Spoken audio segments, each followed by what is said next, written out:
केजरीवाल की गिरफ्तारी ਨੂੰ ਲੈ ਕੇ आम आदमी पार्टी भड़की हुई है तो एक दूजे के उत्ते सवाल जड़े चुके जा रहे हैं। तो दस दिए कि बीजेपी का विरोध किया जा रहा है तो उत्थे ही केजरीवाल का जिहड़ा शुगर लेवल आ ਉਹ भी जेल दे विच बंद है। तो जिस तो बाद केजरीवाल नूं जेल दे विच बैठ के ही काफ़ी झटके लग रहे हैं। तो जिस तो बाद हुण लगातार सियासत पूर्ण तौर पर जिहड़ी कि भखी हुई नज़र आ रही है। तो उत्थे ही संजय सिंह का एक वड्डा बयान सामने है तो उन्होंने बीजेपी के उत्ते फिर तो पलटवार किया। तो जिस दे दौरान उन्होंने कहना है कि क्यों जिहड़ा वोटां तो पहला जिहड़ा कि केजरीवाल नूं गिरफ्तार किया गया। तो जिस दे दौरान हुण पूर्ण तौर पर जिहड़ी सियासत गरमाई हुई नज़र आ रही है। तो बीजेपी के उत्ते तिखे निशाने आम आदमी पार्टी के वलों कीते जा रहे हैं। पूरे मुद्दे नूं लैके सुणदे हां संजय सिंह दा होर की कहना है। भारत की सरकार ने और प्रधानमंत्री जी ने 15 लाख करोड़ रुपए माफ किया, 3.5 लाख करोड़ रुपए बैंकों के सेटलमेंट के जरिए चंद पूंजीपतियों का माफ किया गया।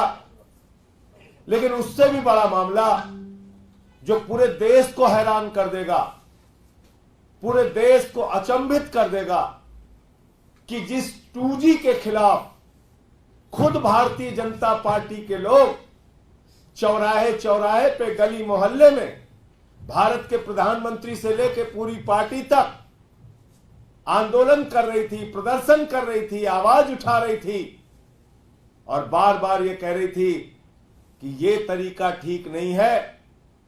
फर्स्ट कम फर्स्ट सर्विस की, फर्स्ट कम फर्स्ट सर्व की जो पॉलिसी है वो गलत है, यही आरोप था। और 2012 में माननीय सर्वोच्च न्यायालय का ऐतिहासिक जजमेंट आया, ऐतिहासिक जजमेंट। उन्होंने कहा कि स्पेक्ट्रम जो बांटे जाएंगे, उसके लाइसेंस जो बांटे जाएंगे, उसकी नीलामी होनी चाहिए, उसका ऑक्शन होना चाहिए, उसको फर्स्ट कम फर्स्ट सर्व के बेसिस पे नहीं देना चाहिए। पहले आओ पहले पाओ की नीति को माननीय सर्वोच्च न्यायालय ने पूरी तरीके से नकारते हुए 2012 में ऐतिहासिक निर्णय दिया और कहा कि किसी भी हालत में पहले आओ पहले पाओ की नीति नहीं लागू होनी चाहिए, बल्कि स्पेक्ट्रम लाइसेंस के लिए आपको ऑक्शन का प्रोसेस अपनाना पड़ेगा, नीलामी का प्रोसेस अपनाना पड़ेगा।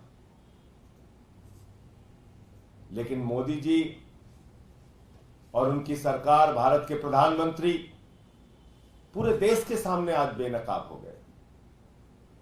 इन्होंने 2023 में जब 150 सांसद सदन से बाहर थे, उस समय वही नीति जिसके खिलाफ प्रधानमंत्री जी थे, वही नीति जिसके खिलाफ भारतीय जनता पार्टी थी, वही नीति जिसके खिलाफ पूरा देश था, वही नीति पास कर दी।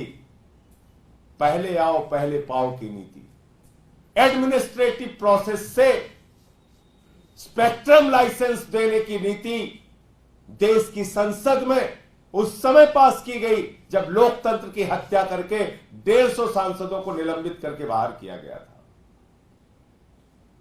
और अब सुप्रीम कोर्ट पहुंच गए। कहने लगे हुजूर माई बाप आप ये क्या कर रहे हैं? अगर हम ऑक्शन प्रोसेस में जाएंगे तो उससे तो देश का भला होगा, उससे तो देश की आमदनी बढ़ेगी, हमारे दोस्तों की आमदनी कैसे बढ़ेगी, हमारे सरकार की लूटखोरी कैसे बढ़ेगी, भ्रष्टाचार कैसे बढ़ेगा? तो सुप्रीम कोर्ट पहुंच गए। कहने लगे 5G का जो लाइसेंस है स्पेक्ट्रम का, वो लाइसेंस हमको पहले आओ पहले पाओ की नीति के आधार पर, यानी कि एडमिनिस्ट्रेटिव प्रोसेस के आधार पर वो लाइसेंस देने की हमें अनुमति दी जाए। पहले कानून पास किया और अब सुप्रीम कोर्ट पहुंच गए। मानी सर्वोच्च न्यायालय के भी निर्णय लोग नहीं मानते। इलेक्टोरल बॉन्ड पर निर्णय आएगा, उसके खिलाफ खड़े। 2G पे 2012 का ऐतिहासिक फैसला आया, उसके खिलाफ खड़े।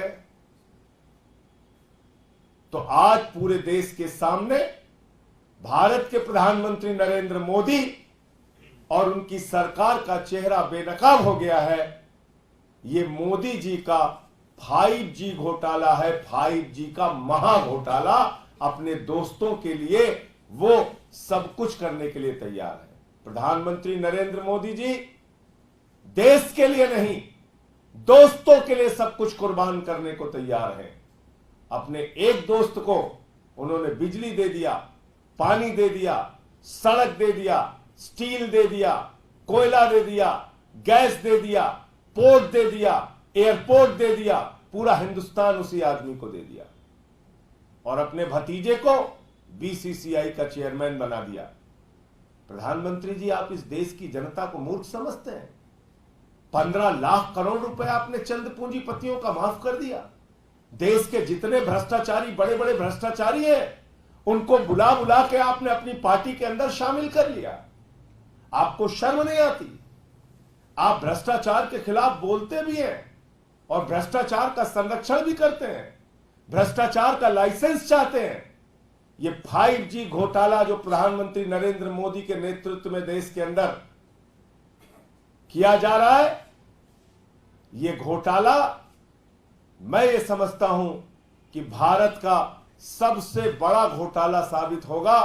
ये 5G महा घोटाला साबित होगा।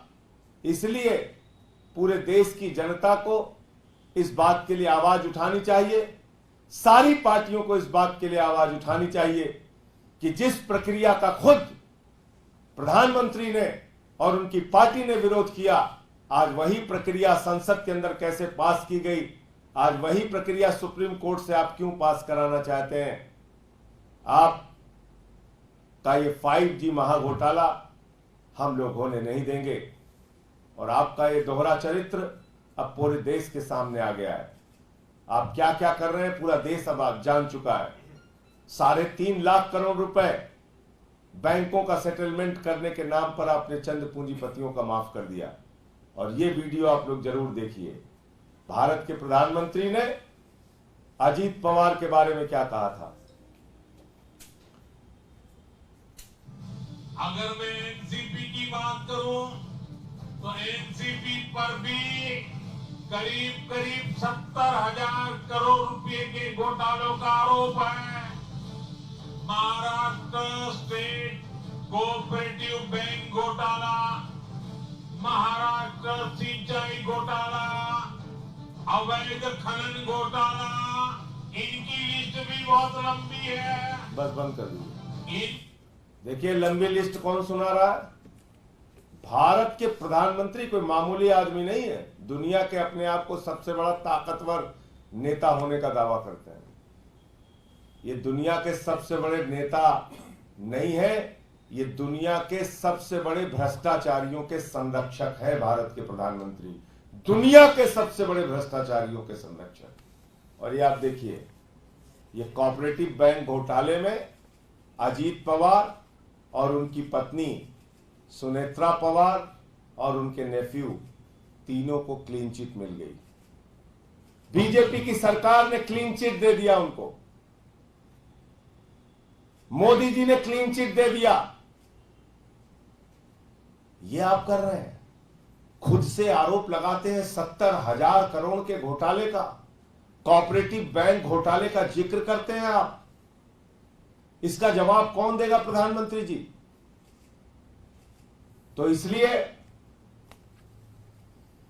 ये बात अब देश के सामने आ गई है कि देश के सारे संसाधन लूटकर, भ्रष्टाचार करके प्रधानमंत्री जी अपने चंद दोस्तों को देना चाहते हैं। और ये 5G का महाघोटाला, इसको करने के लिए सुप्रीम कोर्ट तक पहुंच गए हैं। आपके कोई प्रश्न हो तो आप पूछ सकते हैं।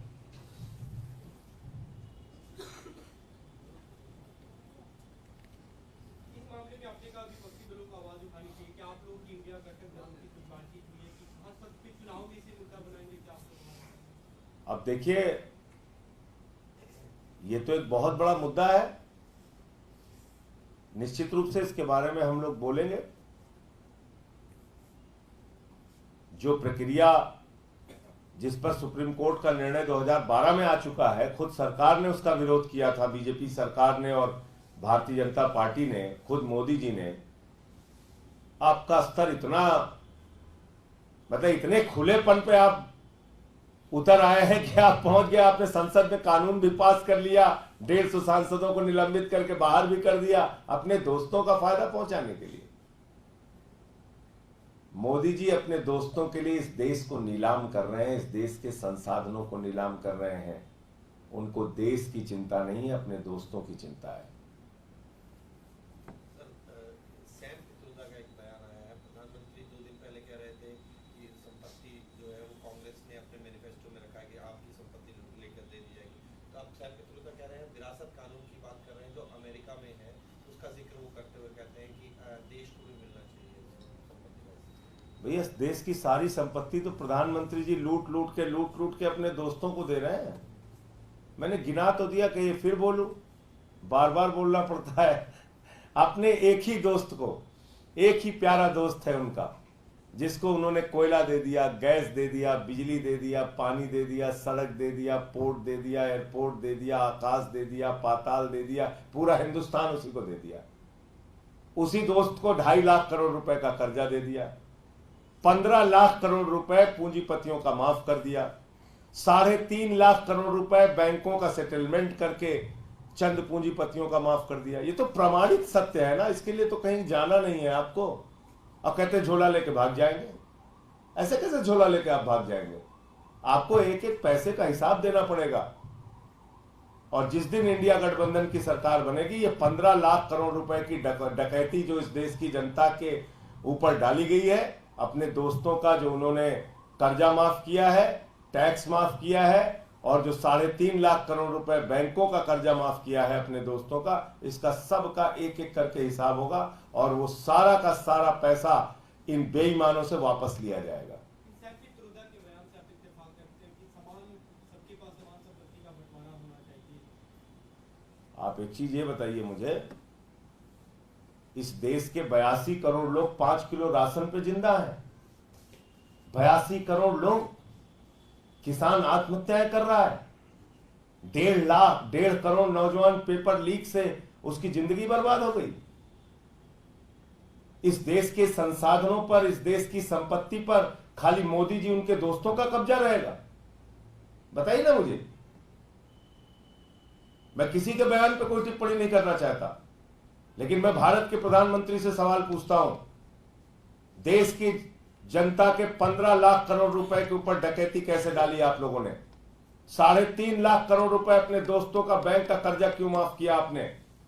आपके दोस्त मेहुल चौकसी, नीरव मोदी 20,000 करोड़ लूटकर बैंकों का भाग गए, उसका जवाब कौन देगा? ललित मोदी 3,000 करोड़ लूट के भाग गया, उसका जवाब कौन देगा? 6,000 करोड़ नितिन संदेशरा लेके भाग गया, उसका जवाब कौन देगा? 10,000 करोड़ रुपए विजय माल्या लेके भाग गया, उसका जवाब कौन देगा? आपने इस देश की जनता को मूर्ख समझ रखा है। जितने बेईमान चोर हैं पूरे देश के, उनको अपनी पार्टी में शामिल करके आप उनको क्लीन चिट देते जा रहे हैं। कहीं ईडी का क्लीन चिट, कहीं सीबीआई का क्लीन चिट, कहीं ईओडब्ल्यू का क्लीन चिट।